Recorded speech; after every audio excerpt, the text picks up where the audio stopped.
Hi guys. Today I thought I would take these batteries apart so we can get it down to the individual modules. So you can see the strapping now that I've got the cover off. You see these bars here, and they're strapped up in series. So what I'm going to do is I'm going to take all this stuff off, and that'll eliminate this BMS. You can see the black wiring here in the middle is the BMS stuff. Let me just get started on that while I'm talking here. These cells, or these batteries, modules, I keep having to remind myself that these are modules and not individual cells. These modules are the same module that is used in the Nissan Leaf.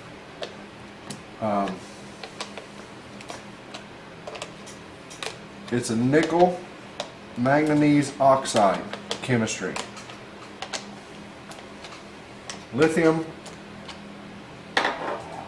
Lithium manganese oxide. I believe I said it right. Now, I don't know very much at all about these batteries. I've never seen a module tested. But what little I do know, I'm not really scared of their performance or anything like that. And on Jack's video, one of his videos, he asked, or he said, and I'm pretty confident this is exactly what he said. I'm going from memory. I haven't been able to find the spot that he said it. But he said that somebody had tested these packs, as a pack. So that would mean the nominal voltage would be 360 volts as a pack in series, all these modules, and 65 amp hours would be the capacity. And they tested the pack for 30 seconds at 200 kilowatt hours. So basically that would be 200,000 watts. So if we do the math on that,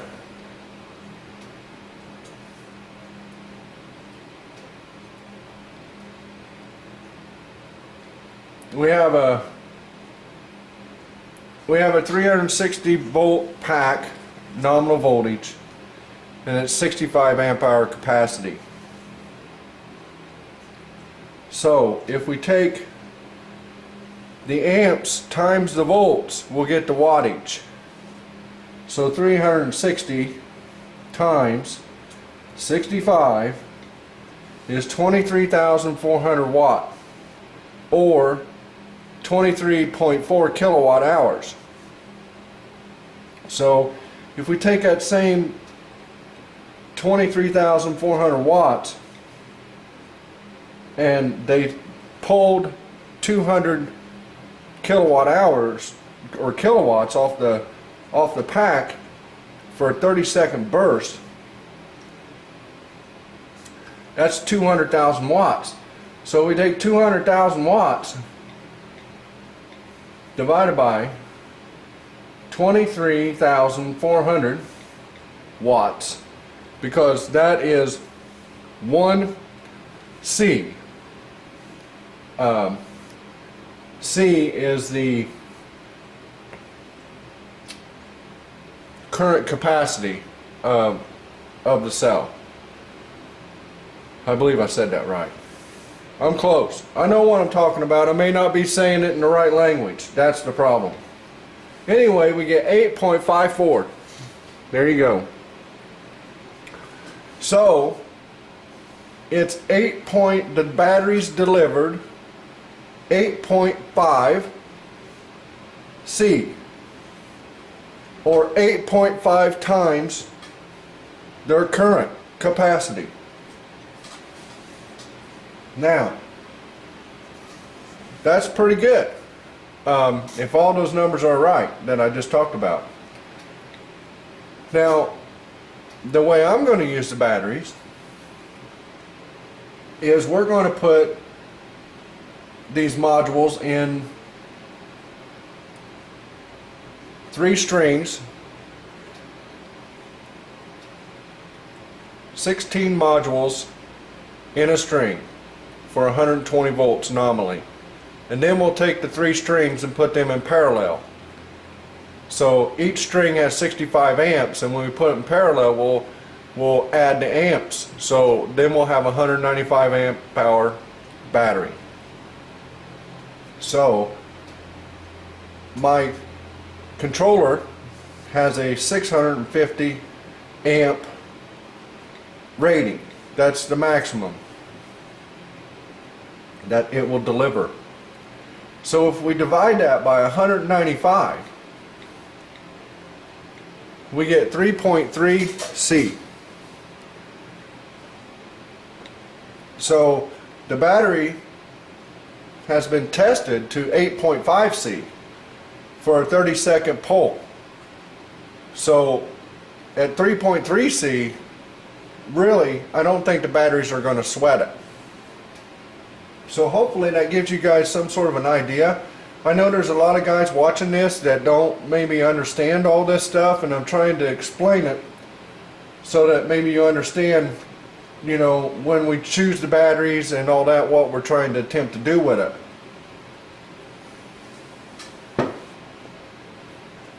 My controller can handle 120 volt, and it will do 650 amps. So I'm looking for 120 volts in my pack, and I want the amp hours to be as high as possible, because the higher the amp hour, you know, the farther we can go. And not only that, but the higher the amp hour, the less strain it is on the battery. So 3.3 times the current capacity of the battery is 650 amps, and we know that the battery has been tested at 8.5 times the current capacity and did just fine. In other words, it survived. No smoke came out. So that means that our car will actually be easy on the pack, so to speak, and that's a good thing. You know, we don't want to overwork our cells and get them hot. These cells will probably get warmer than the cells I was originally going to. The Calb CA series gray cell is probably one of the best cells for a DIYer. They're very robust. They'll give 10 C for a 30-second burst and not have hardly any rise in temperature.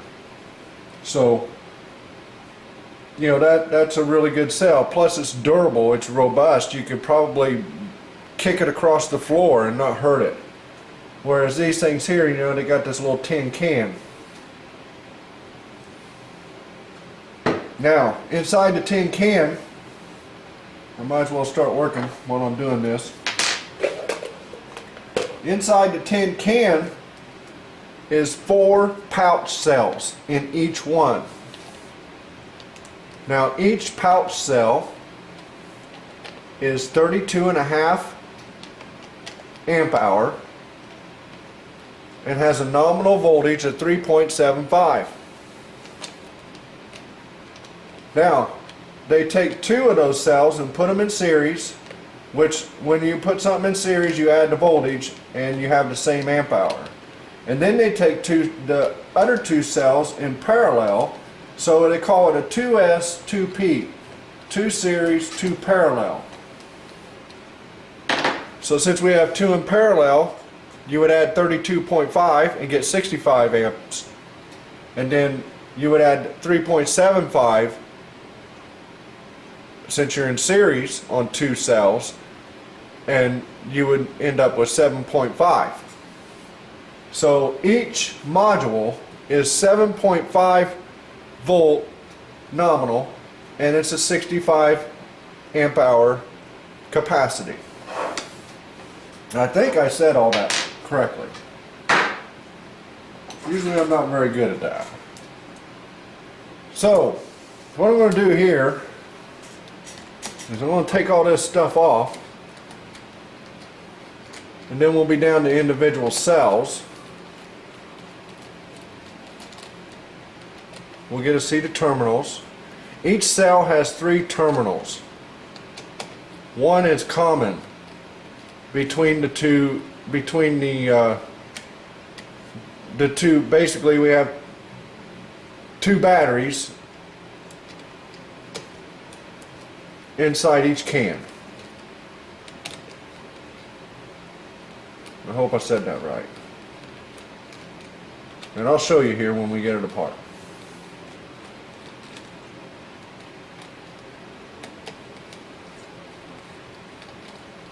So this is the center terminal, and this is where they take all the information basically from the BMS. The center terminal is not tied into the voltage or into the strapping part of it. There's no straps on the center terminal. It's just this BMS stuff. I kind of like this plastic stuff. I don't know what the battery strap is made out of. We may keep them. I may use a different fastener.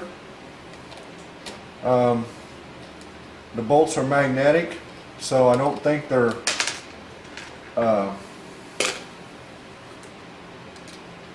stainless steel.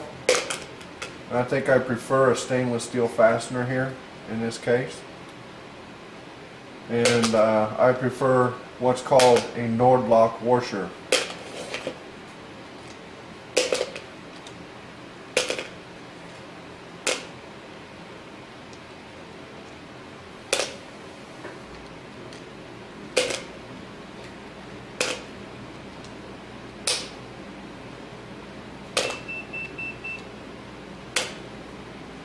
Alright. Remember if I took these down.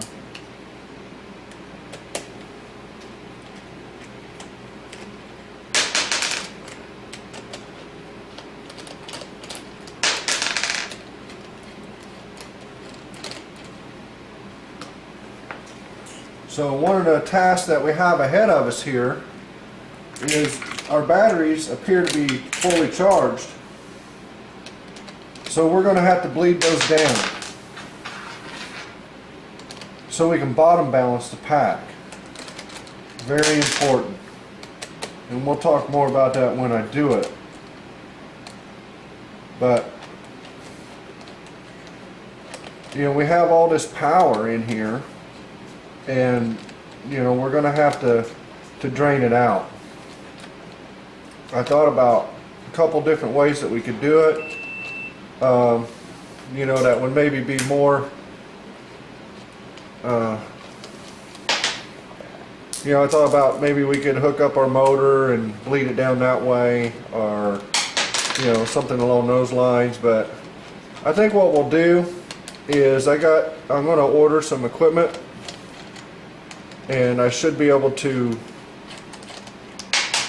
take and graph the voltage and current as it comes down,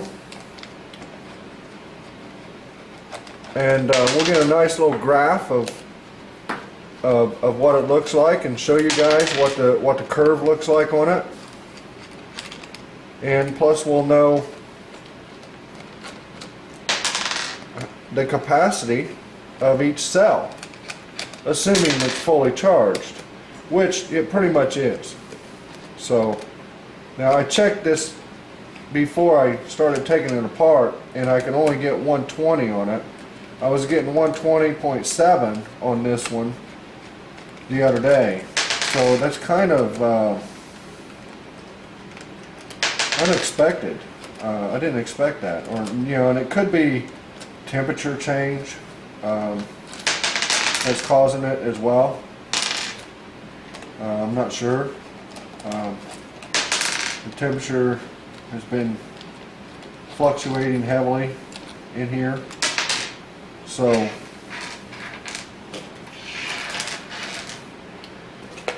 I think what I'm going to do, I don't think that's going to come off there like I thought, and these may be clipped on here. Now that doesn't appear to be magnetic either, so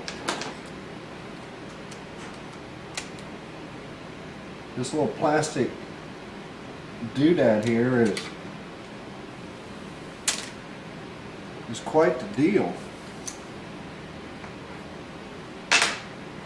I'm not sure what that's made out of. It's non-magnetic. Looks like maybe it's tinned copper, which is good.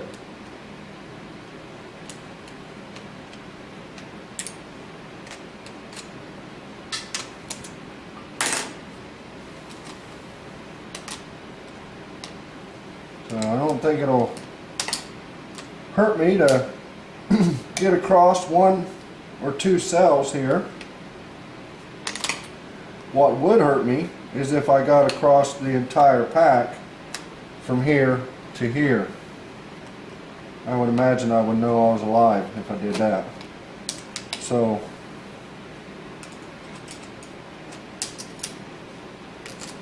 I'm nervous about working around them.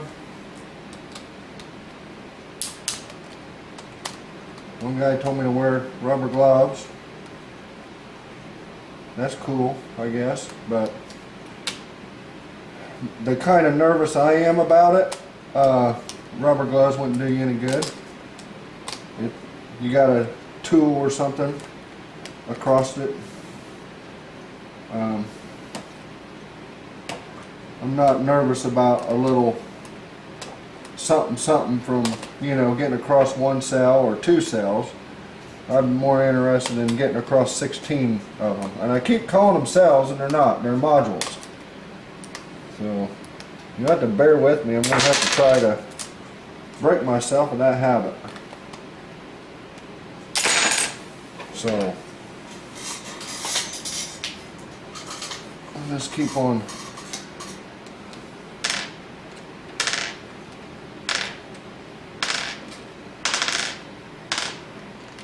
going here, and we'll get this off of here, and then we'll get a meter on our individual cells and get rid of this spaghetti wiring that we got here. Actually, I'm kind of liking this plastic stuff. Gosh darn it. Some of these, they got this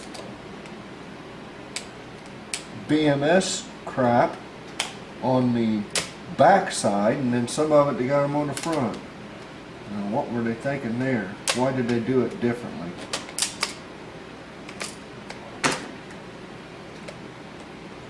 I don't understand that.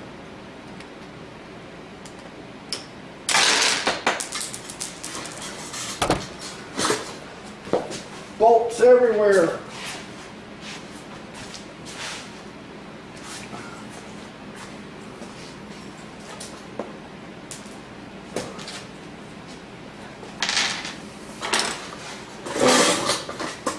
Let's get some of this stuff here in the can.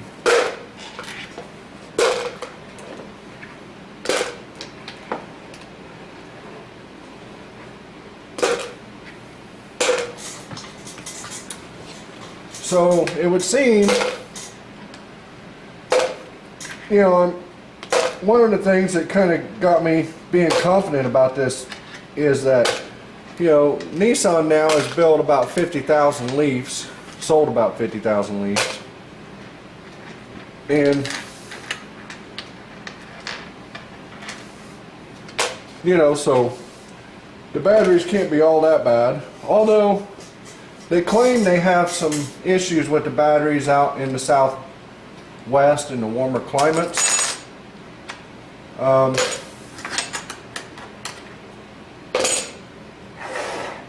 I don't know, I kind of followed that problem for a while when it happened.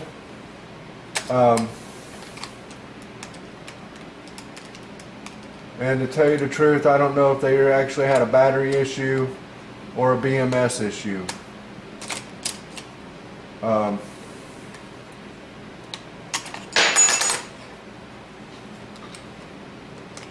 But the BMS monitors the cells.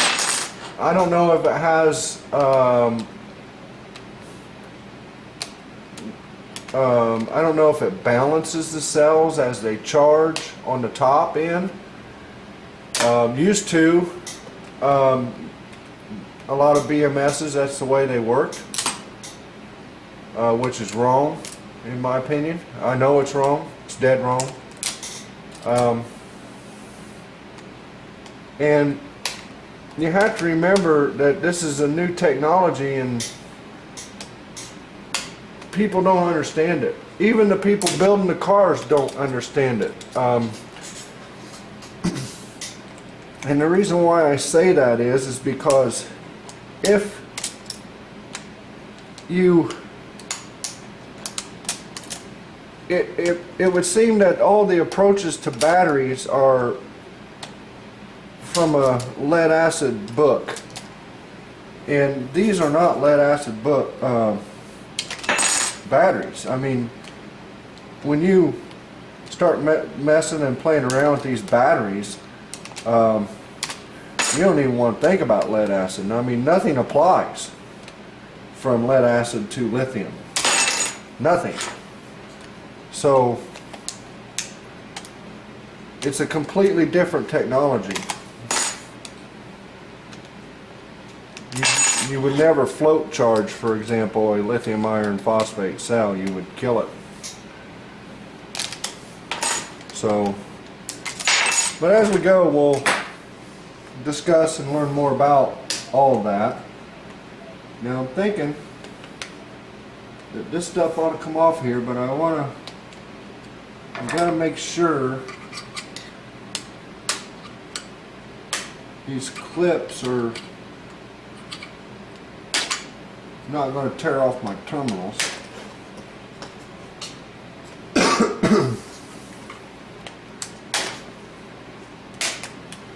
Alright, so now we can take this BMS out of this plastic thing, take all these wires out, and throw it out, because we don't need it. So I'll do that later. So now you can see that we have a neutral terminal here, a positive and a negative, and then now we're positive, neutral, and negative there. Neutral, common, I'm not sure exactly what you would call that. This is kind of new to me, that center one. I know to balance the cells, we will get an individual reading on the cells from here, for example, to here. Let me turn my meter back on.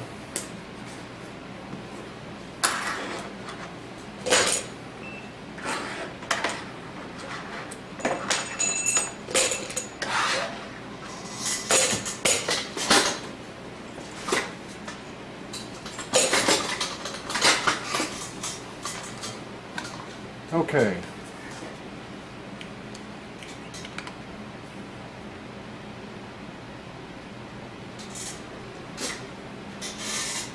Now let me go across all the way. See what we get. Okay, this one here is 8.02.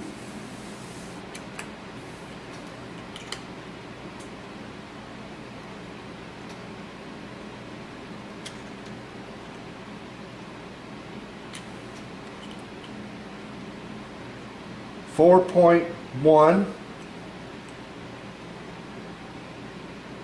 4.1.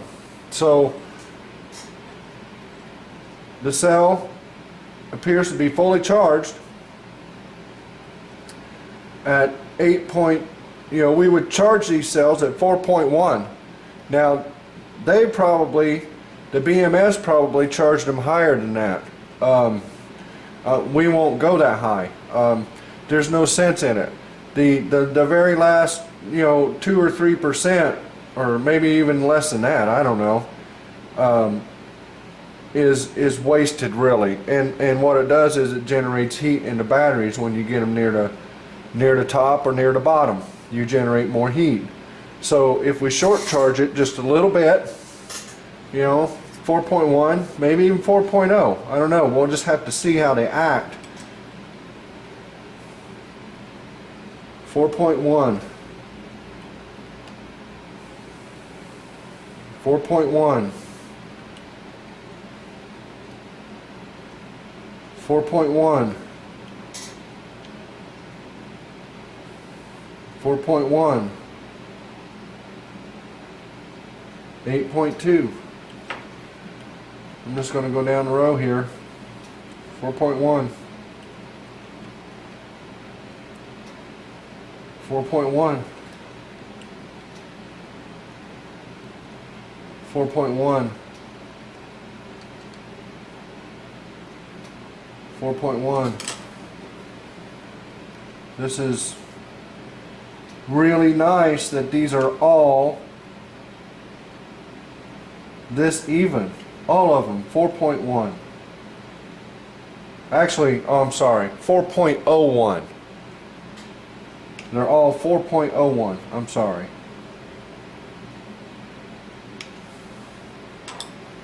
I don't know if you guys can see that or not.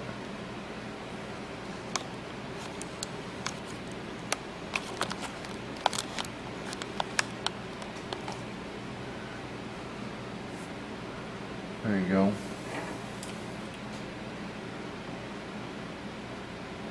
4.01. 8.02. 4.01. So what we're doing here, by using the middle terminal, we're checking each cell.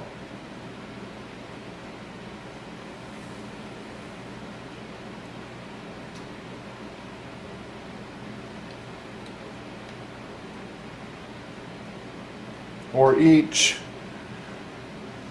I don't want to say this, we're checking each cell that would be two cells in parallel. There we go. I think I said that right. So you can see as we go along here, they are all identical. And what that does is it shows me that the health of the cells are really good. If we would have big variation, not so good. Now another thing, it also, you would maybe expect a little bit of difference maybe in a bottom balanced pack, because when we bottom balance the cells or the modules, they will be even at the bottom. And when we charge them, we don't care what the top is. So, you could have a 10th variation in the top. So, we will treat these batteries in all essence backwards as far as charging goes than what the industry standard is. And I'm pretty sure I'm right on that. And I'll give you some examples and I'll show you why when we get to that point. But there you have it. Every single cell is 4.01. They are all identical. So they seem to be fairly healthy. They're holding a charge, and we wouldn't expect the cells to drift or self-discharge at all. 8.02.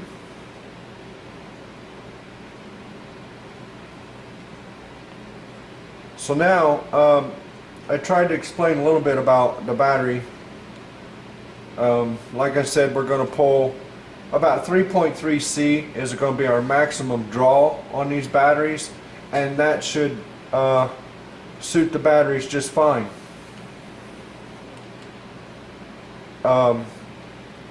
Now, the way to figure out, sort of the range of your car would be, you would take for every 10 pounds of car you have, it takes a watt hour to move it a mile. That's kind of the rule to the thumb. So if we have a 2,500 pound car, which was my initial target, on average it'll take 250 watts to move it a mile. So, and that would be like averaging over a week or a month or something like that. So 8.02 across both cells, all the cells identical. So it would seem that all the cells, and I expect nothing less as we do the others. Sorry about that. It would seem that all the cells are identical and in good health.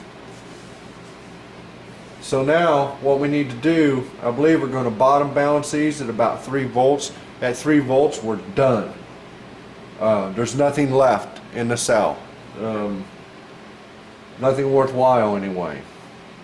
So I think that it comes out about 3 volts. I'm really hoping Jack will test these modules on EVTV. I'd like to see them tested. I'd like to, because he'll monitor the temperature. I'd like to see what the temperature does. I'd also like to. I don't have the ability to put a big load on here, like a 3 or 4C load, which 4C would be 260 amps. I don't have the ability to do that.